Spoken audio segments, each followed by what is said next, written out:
What's going on, everybody? It's the Bearded One, and you found my channel, Bottom Tier Collector, and I'd like to welcome you to another episode of Bottom Tier Collector. Hopefully, this won't be a long and drug out video. However, I do get long winded, and I like to talk about geek culture and pop culture. You're probably already thinking to yourself when you looked at the video, I thought this guy was a comic guy. I still am a comic guy, don't freak out. And I put the Lobo and Marvel Zombie Wolverine in the background to reinforce that I'm not going anywhere with comics. However, it's always been a plan of mine with this channel to kind of branch out into bare minimum video games. I have quite a lot of interest. I'm not sure what all I plan to do with this channel over time. You know, it's going to be a journey, and I'm not supposed to know everything. But it has been a plan of mine to branch out into video games at some point, and now that I'm in a dedicated space, I can sprawl all my stuff out. I feel like it's more appropriate to start doing that. But again, comics are not going anywhere. This is going to be a comic-focused channel. I'm making this video today because I'm answering the call from Neil's Comics and Video Games. I hope I got the name right recording this. If I didn't get it right, I can promise you it's right in the title of the video and it's right in the description. I'm not fancy with the hyperlinks and all that stuff, but I will direct you to his channel in the description. Some way, somehow. He's a really good guy in the community. He does a lot of shout outs. He put some attention on my channel. I owe Neil Comics and Video Games some thank yous. And he put out recently a video, an open challenge to the community to post their top 5 video games of all time. And while I am a gamer, and I do plan on covering video games on this channel, I don't know to what extent yet, but I figured this would be my first foray into video games on this channel. So here are my top 5 video games of all time. I will mention this is a very hard list to come up with. So many video games could have been 5, 4, or 3. The top 2 or 3 may never, ever change, but nevertheless, let's get into the list as it currently stands. So first up, we have Assassin's Creed Revelations. I love this video game because I feel like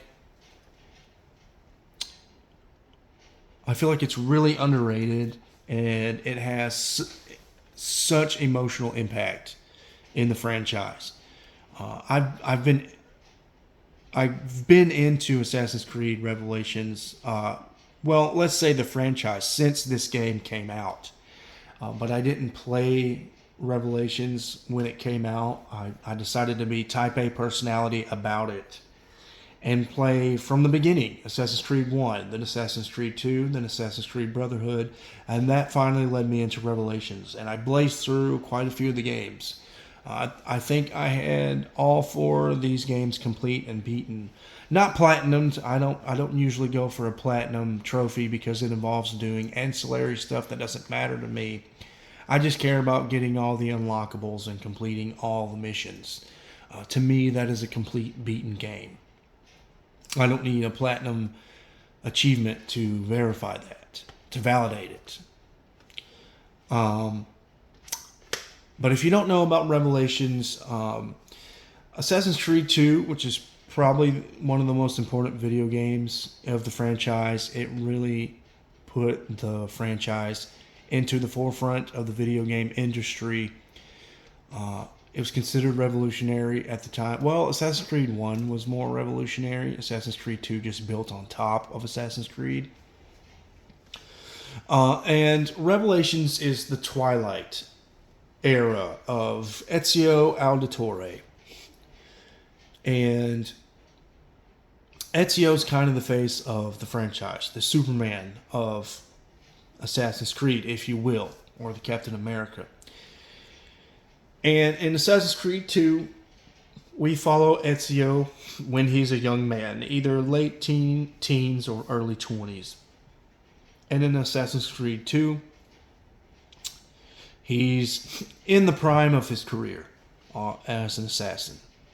And then when we get to Assassin's Creed Revelations, we come to the conclusion of the trilogy, and we see the twilight of Ezio's career. And I think what really drove this game above Brotherhood and 2 for me was the emotional impact, the story, the writing, all of it was so amazing. And if you'll notice right here on the cover, you've got the assassin from party foul. You've got the assassin from the first video game, Assassin's Creed, standing behind old man Ezio. And I don't want to spoil it if you've never played these games. I would highly encourage you to get into Assassin's Creed if you've ever been curious about it, or if it looks like it's your kind of style video game. There's a very emotional story towards the end of the game with Ezio and oh my gosh, I'm blanking. What is his name? The Syrian assassin is what we're going to call him for now until I can remember his name. This trilogy means so much to the fandom. If you have played Assassin's Creed 2, you know of a track called Ezio's Family, and that track, some version of it is featured here in Revelations, and it's just the track of the franchise, really. And every time a new video game comes out, and they come out with a new theme for the video game, which they do, and Ubisoft enlists and hires fantastic musicians and composers for these video games. I love the music in every single video game, but you can hear remnants of Ezio's Family, that iconic Assassin's Creed tune. Look it up on YouTube, even if you've never played Assassin's Creed. Beautiful music. Ezio's Family is the name of the track. And you can just hear remnants of that track throughout every video game in the franchise. Just such an iconic trilogy. It's such an iconic story in the franchise.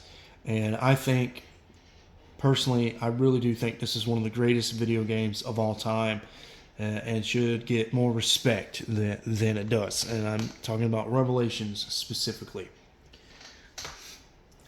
Next up, we have Assassin's Creed Origins. This is my favorite video game franchise of all time. I'm pretty sure it's obvious by now. Why I bumped this ahead of Assassin's Creed Revelations is because it does a lot of things for me. In the meta sense, this video game, Assassin's Creed Origins, changed the franchise. After Assassin's Creed 3, I think it's pretty obvious Ubisoft was having identity crisis with the series. While Black Flag, I think, maybe gets more praise than Assassin's Creed 3, I think hardcore fans of the franchise will agree it was an incomplete video game. They didn't have anything in the tank for the reality portion of Black Flag. And then we got less of that and less of that in Unity and Syndicate, which I think every game in this franchise is fun and good. There's no game in this franchise I would say sucks. But you could just tell it was losing its luster, and by the storytelling wise, I think they were in writer's block or something, struggling to complete the story from inside the Animus and in the reality portion. And this video game did a lot to bring it back to the forefront of the hobby and the industry. It kind of employed, from what I've heard, I haven't played a lot of God of War. I've played the first one a little bit. I own the God of War trilogy. I just need to get to it. However, I've heard Assassin's Creed Origins employs some God of War mechanics, some buttons, systems, and I really liked it. I really thought it revitalized the franchise. It did exactly what it set out to do. And then when you look inside the video game, the storytelling was immaculate. Bayek, the main protagonist you see here on the cover art. If you don't know what I'm saying, it's pronounced Bayek, and it's spelled Bayek. He's the main protagonist, and you see his journey from when he starts off as a magi for Egypt. Just consider the magi the ancient world's superheroes, the peacekeepers of society, keeping the status quo, protecting the pharaoh, helping the poor, killing bad guys, that sort of deal. Magi were real people. I don't know how exaggerated their abilities were from in this video game. This entire franchise is definitely pseudo history. I mean, let's not kid ourselves. But it's cool to note that the Magi were real people doing real things. And we see Bayek's journey over the course of the video game, his relationship with his lover or his wife, whatever you prefer to call her. They're not quite estranged. They're definitely in love and in good spirits with each other. But they live very complicated lives, and they got me at the end. I teared up and a tear streamed down my cheek when I completed the main story in Origins. I just thought it was the most satisfying, complete, beautiful romance. Now, don't get me wrong. This isn't like a stereotypical chick game. This is definitely accessible that I think both men and women can play. So when I call the story a romance, it is indeed a romance, but it's not marketed for women. It's marketed for everybody, which I think is great, because that makes the story so dynamic, and I thought it was quite unique to the franchise. And then Bayek also deals with being a father. I think he's the most dynamic and unique character in the franchise. He's not quite as robotic as Ezio kind of was, and the original game's assassin, the Syrian assassin. Gosh, that's going to kill me that I can't remember his name. And this is my favorite video game franchise. And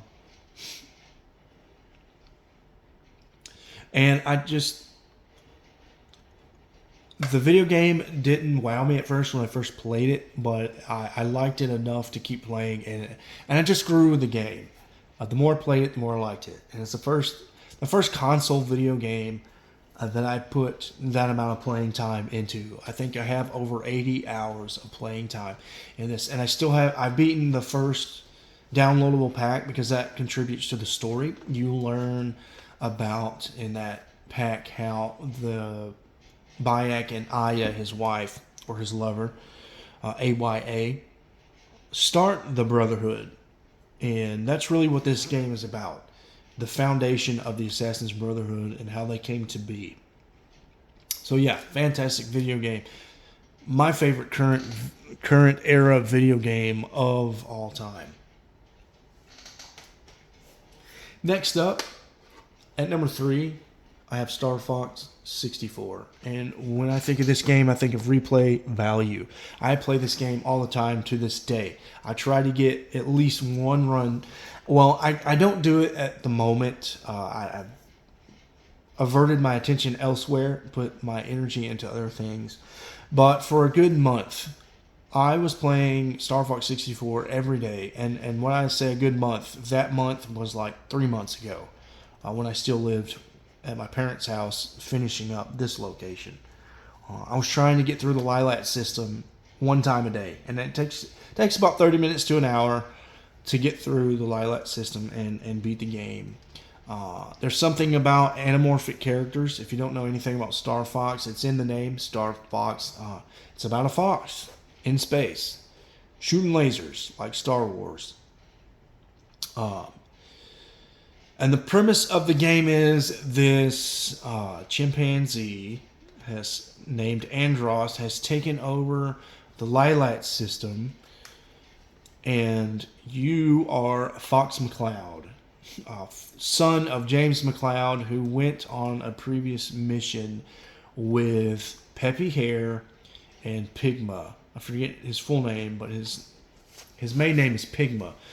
And they defeated Andross, but they didn't put him away.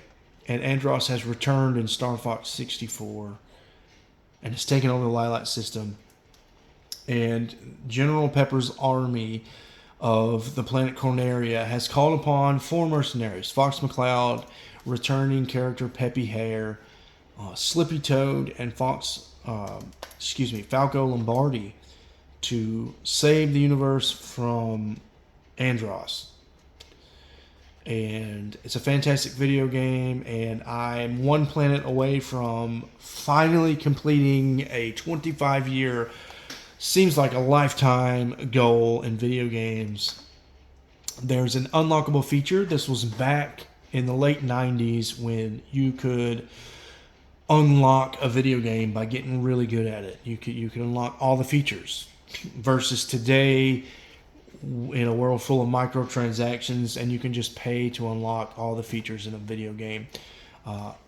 That's not the case here. If you want the secret multiplayer mode where you're not in a ship, you're an actual character in Star Fox running around shooting guns, you need to have earned a medal on every planet. There's this game has a high score system, and you need to score so many points on each planet to earn a medal.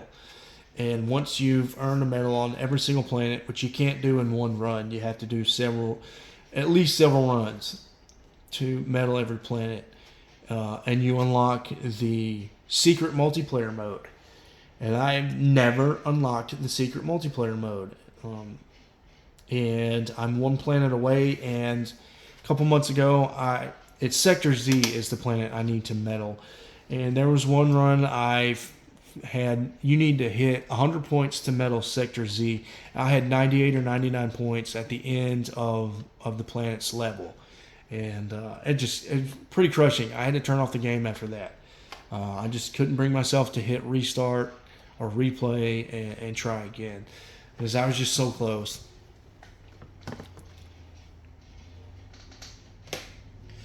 Next up,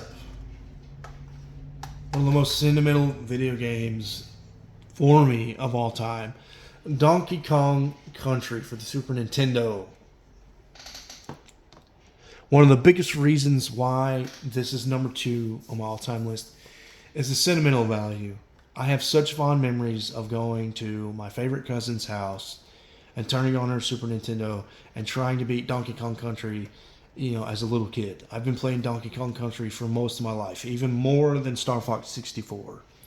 And I also had a long-time video game goal with Donkey Kong Country. I just wanted to beat the game. And it took me almost 25 years to beat it. I finally beat it in 2-player mode with my buddy Matt, and he'll probably never see this video, but I beat it with him for the first time ever. And then that wasn't enough. I wasn't satisfied.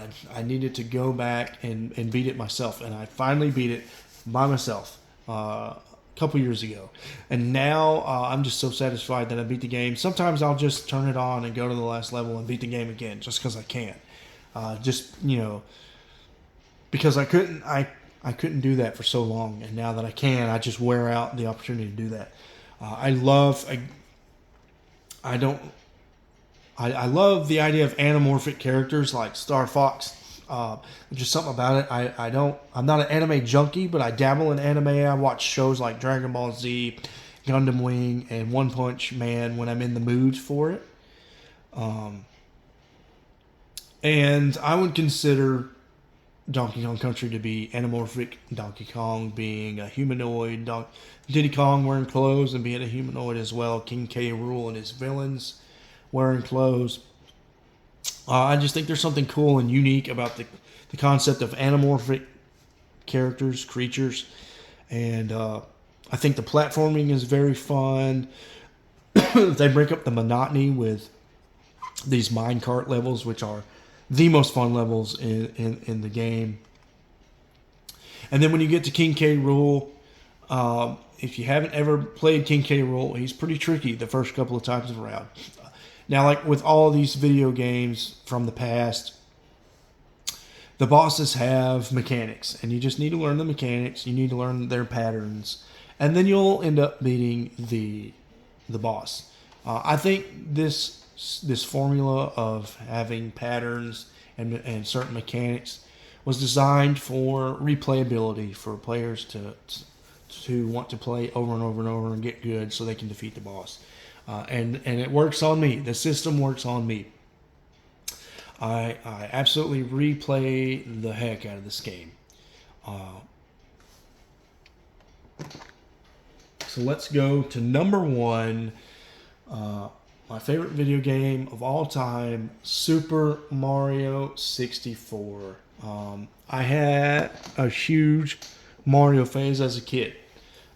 A lot of guys my age in the community and the hobby talk about how they collected comic books when they were a kid. Not me. Now, a lot of that was because of how I was raised, and I don't have any ill will to my parents about it. I honestly, truly believe my parents were doing the best they could to raise me, but I was raised in a spiritual household, a religious household, and if you can see, right here, as a kid, I would have had it in my head that I can't have this in the house because it's too angry and violent. And so I was able to, and again, I'm not trying to speak ill will of my parents. They were trying to do the best they could, to raise a kid in the 1990s. But I could do video games, and games like Donkey Kong Country and Star Fox and Super Mario 64 weren't quite as violent, and that's how I grew up as a kid. That's how I got my source of entertainment. I wish I had been exposed to comic books. I wish I had somebody to take me to a comic book store way back in the day, but it just wasn't meant to be. And that's okay. Where I'm into comics now, when I can pay for them myself and I don't have to rely on my parents. And I this is the first game I ever fully 100% beat in the age of PlayStation and Xbox. I don't get into platinum achievements, but if this game had come out on a PlayStation, even a PlayStation 2 or a PlayStation 3, you can consider what I've done with this game to be the platinum achievement. I would have gotten a platinum trophy for it. I think Mario's just a timeless character. He's not the forefront of pop culture anymore. I'd like to see Mario make a comeback, and he kind of has with Odyssey. A lot of people love Mario Odyssey on the Switch. I need to get a Switch, but that's okay if I never get a Switch. I've got Super Mario 64. I've had Mario-themed birthdays. I think I already said that, but just to reiterate, that's how much I liked Super Mario.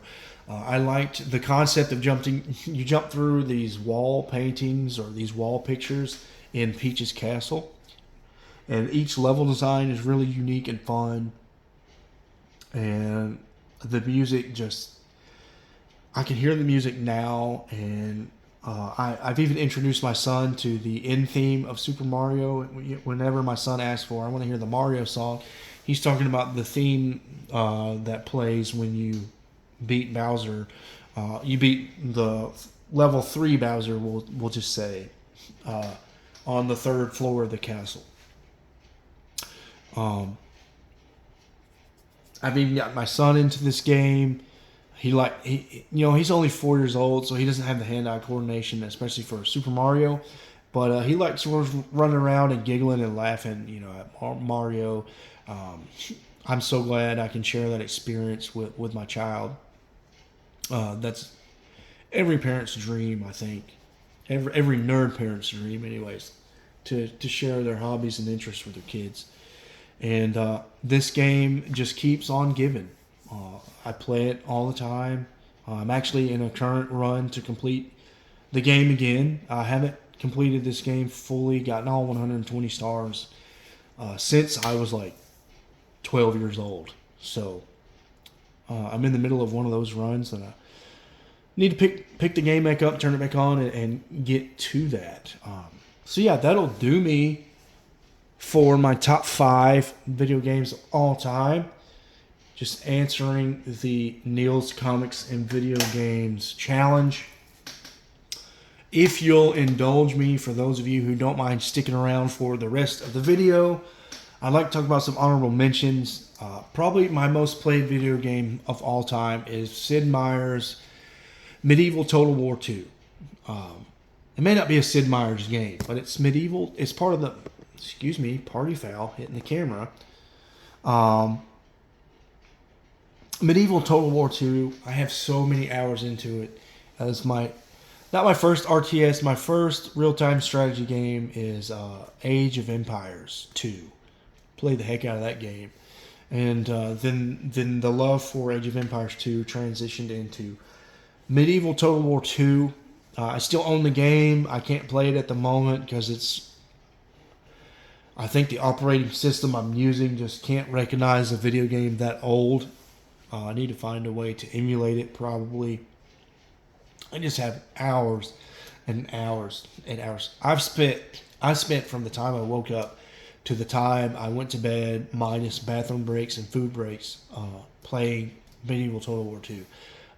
It's a very realistic medieval real-time strategy, and the setting is in like the 1100s AD,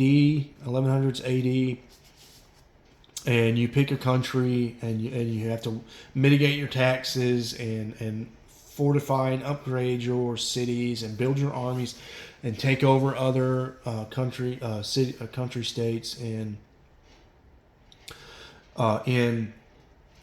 medieval Europe. That's where the setting is, medieval Europe. And it goes from northern Europe, like Norway, Finland, Sweden, all the way down to like northern Africa. They also have the Moor faction in there. And then it goes from Ireland all the way to, I think there's a little bit of Saudi Arabia and Russia and maybe even modern day Iraq in the map. It's a pretty extensive map. And it's basically just simulating how to rule a country in 1100 AD. It's really, really fun. You don't even need to play with other people. The computer AI makes it plenty interesting. You play against every other faction that would have existed at the time in Europe, and you're trying to take over the map against 10 or 12 other countries. I would also like to put Star Wars: The Old Republic in my honorable mentions. Played that game almost nonstop for roughly a 5-year period. I played when it was just the base game, and I played all the way up to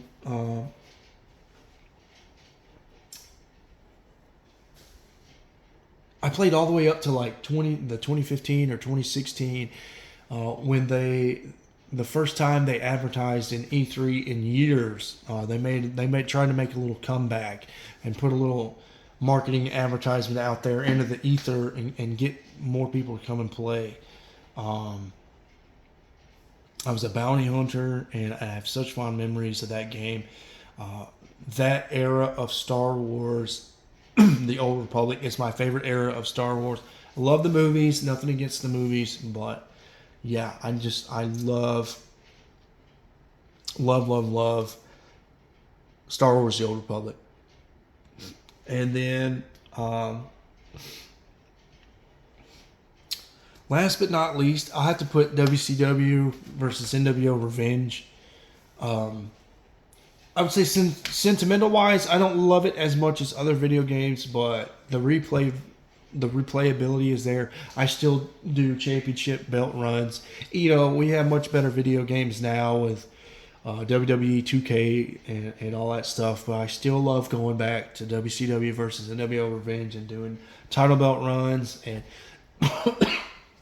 my son likes wrestling, and every now and then he'll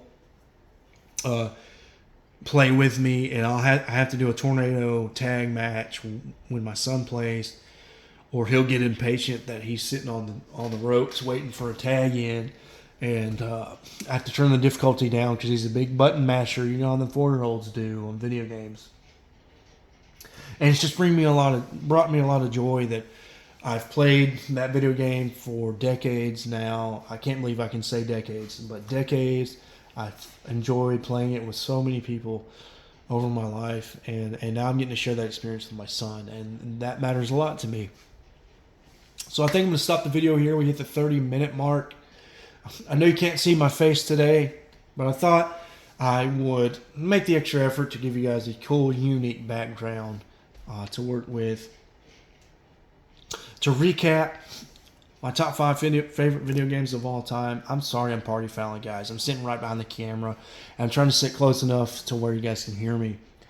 But my top 5 favorite video games of all time are at number 5, Assassin's Creed Revelations. At number 4, Assassin's Creed Origins.